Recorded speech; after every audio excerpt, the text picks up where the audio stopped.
किस माहौल में आप अपनी संस्थाओं को चलाएं, जिससे कि बच्चों की जो संख्या बढ़ती जा रही है। एक बात मैं समझ नहीं पा रहा हूँ, खाली एलन में सुसाइड हो रहा है और दूसरी जगह हो रहा है, कौन बताएगा? आप करने वाले हैं, खुद ही हैं। सर नमस्कार। सर नमस्कार। आप ये स्टडी की है सर इस साल के जो 21 बच्चे हैं उसमें 14 बच्चे एलन के हैं। 14 बच्चे एलन के हैं। सर कारण ये है कि कुल कितने बच्चे डेथ हुई है? टोटल 3 लाख के आसपास बच्चे हैं, उसमें 70% बच्चे एलन में होते हैं। वो तो मुझे मालूम है, मैं खाली पूछ रहा हूँ आपको कि अपने जो है सुसाइड कितने बच्चों की राजस्थान में कोचिंग के अंदर है? फिर आप कर रहे हैं? नहीं है राजस्थान का तो नहीं मुश्किल। तो राजस्थान में कहाँ का होगा? खाली कोटा का है? कोटा। और कोई बैठे मालूम है सुसाइड हुआ कहीं पर? एलन बताओ, आप बताओ। हाँ बताइए, आप बताइए।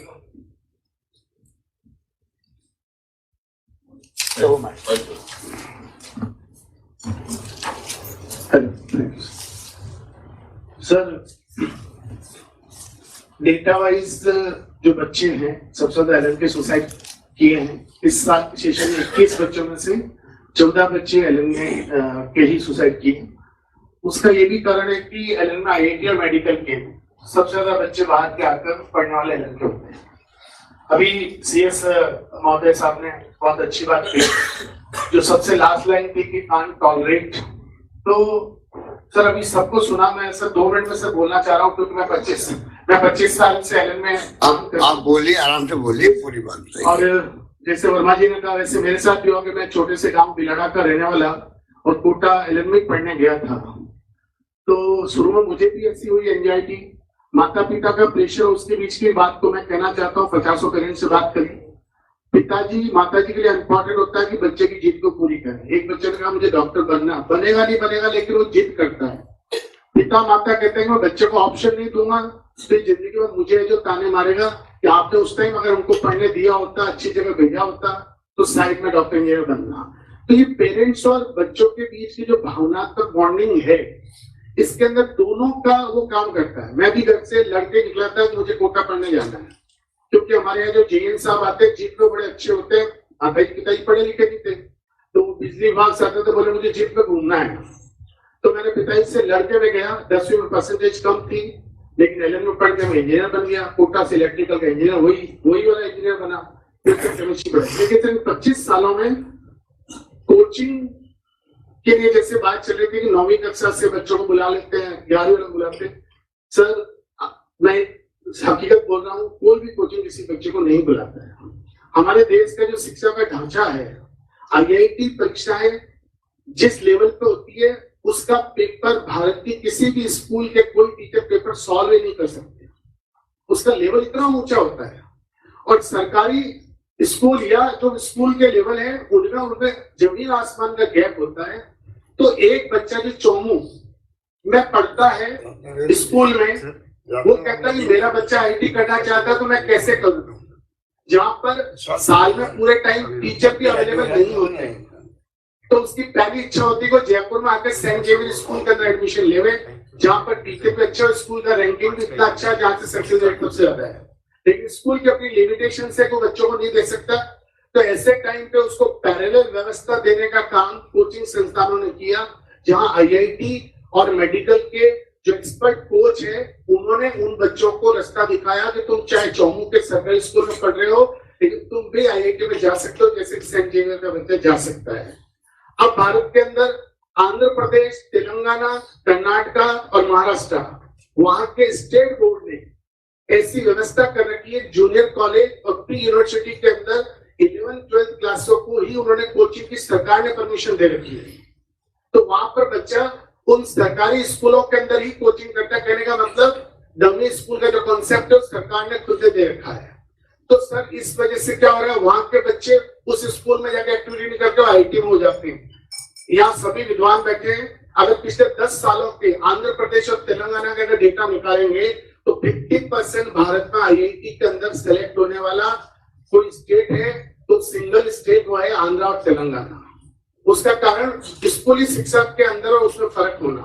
तो सर ये सब पेरेंट्स और उनके स्तर पर चीजें होती हैं। आज जितने सुझाव और जितनी चीजें बोली गई, बैच सभी इनकी बातें सर किसी भी रोज सरकार का एक बड़ा प्रतिनिधिमंडल अचानक आकस्मिक अगर एलन को चेक करते बिना बताए बिना नोटिस के, तो जितने सुझाव आए थे उनसे प्लस ही आपको मिलेगी सारी व्यवस्थाएं।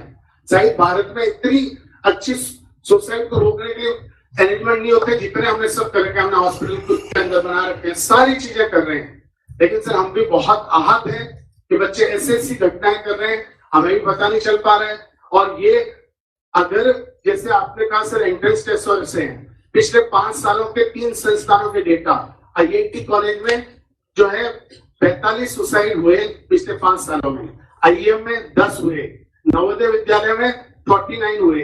तो अगर अनुपात देखो तो कोटा से 4 गुना है, वो बच्चे तो IIT कॉलेज जा चुके थे। तो ये एक समझना पड़ेगा कि मानसिक बीमारी है और इसका सबसे सही उपचार जो अभी रवि सर ने भी बोला, डॉक्टर त्यागी साहब ने बोला और भी बहुत सर ने बोला कि 1-to-1 काउंसलिंग उस बच्चे को विंडो देनी पड़ेगी। वो अपनी बात चाहे पिता से परेशान है चाहे सफलता से नहीं चाहते, वो बात अपनी कमेटी में कोई बात नहीं। Thank you so much. Allen का तो क्योंकि आंकड़े आ रहे हैं अखबारों में, हाँ जी सर, मैंने कोई टारगेट करके एलन की बात नहीं करी है, क्योंकि अखबार में खबर आ रही है एलन की इंस्टीट्यूशन में 18 लोग बच्चे मर गए, इसलिए मैंने कहा। वरना एलन की जब आप खुद कहते ब्रांचेज अभी पूरे कंट्री के अंदर है और कहीं पर जीरो सुसाइड हो रहा है, तो खाली कोटा में क्यों हो रहा है? वो तो रिसर्च होनी चाहिए ना। है जो तालिबान ये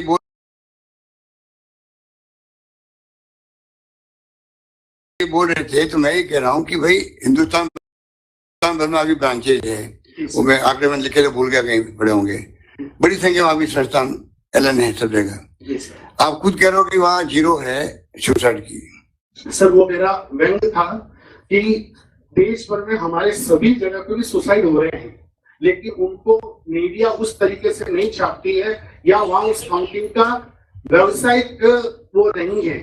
और जैसे मैंने बात की थी नारायण और चैतन्या की, जिनके 3-3 लाख बच्चे और सबसे ज्यादा सुसाइड उन्हीं के होते हैं, लेकिन उनके यहाँ पे उसका काउंटिंग वाले प्रोसीजर स्कूल में काउंट होता है क्योंकि उनके स्कूल से। तो मैंने से वो बात की थी। तो मेरी बात सुनो, फिर मालूम करो वहाँ क्यों नहीं छपता है। आप इधर विज्ञापन देते तो छाप देते लोग, रात में इधर विज्ञापन दे रहे हो तो भी छाप रहे हैं, और वहाँ पता नहीं वो क्या करते होंगे कि वो न्यूज छपती नहीं उनकी, तो जो आप खुद कह रहे हो। चलिए बहस का विषय नहीं है, कमेटी बनाने की मैंने घोषणा कर दी है। आप आइए उस कमेटी के अंदर, आपका तो उसमें मेंबर बनाना पड़ेगा आपको, तो एलन की बड़ी संस्थान है, बैठ के बात कीजिए। 15 दिनों में रिपोर्ट चाहिए कि उस पर क्या क्या करना चाहिए, आगे के लिए क्या होना चाहिए। हम सब मिलकर कोई रास्ता निकालेंगे। सबको चिंता भविष्य की होनी चाहिए बच्चों की। सर तो बिल्कुल सर, आपने आज मीटिंग बुला के बहुत बड़ी एक कड़ी प्रोसेस जिसके अंदर समाधान मिलेंगे। चलो अच्छा है, बहुत बहुत धन्यवाद सबको, धन्यवाद। Thank you sir. धन्यवाद सर। सुनील जी कुछ कहना चाहें सर?